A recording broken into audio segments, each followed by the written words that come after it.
আমরাই বলেছিলাম we revolt. দীর্ঘদিনের শোষণ নিপীড়নের পর দেশের লাখো মানুষ তাকিয়ে আছে একটা সুষ্ঠু নির্বাচনের দিকে, একজন যোগ্য নেতার দিকে। কিন্তু এই নির্বাচন নিয়েই ভারতীয় মিডিয়া করছে মিথ্যাচার। ভোটের সাথে ক্রিকেটকে এক বিন্দুতে মিলিয়ে তাদের দাবি টি-20 বিশ্বকাপ বয়কটের সিদ্ধান্ত বড়সড় প্রভাব ফেলতে পারে ভোট বাক্সে।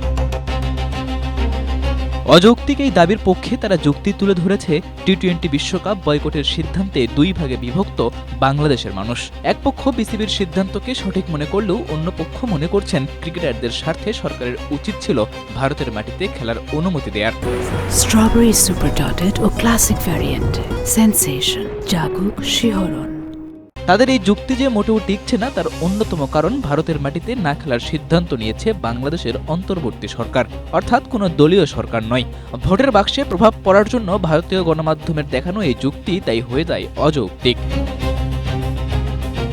ভারতীয় গণমাধ্যম এই সময় তাদের সেই প্রতিবেদনে সবচেয়ে বড় যে মিথ্যাচার করেছে তা হলো, এবারের বাংলাদেশের নির্বাচনের অন্যতম বড় একদল জামাত ইসলামীকে তারা দেখিয়েছে ক্রিকেটের জন্য হুমকি হিসেবে। প্রতিবেদনটিতে দাবি করা হয়েছে জামাত ক্ষমতায় আসলে শেষ হয়ে যাবে দেশের ক্রিকেট, কিন্তু বিএনপিকে তারা আবার দেখিয়েছে ক্রিকেট বিনির্মাণের অন্যতম কারিগর হিসেবে।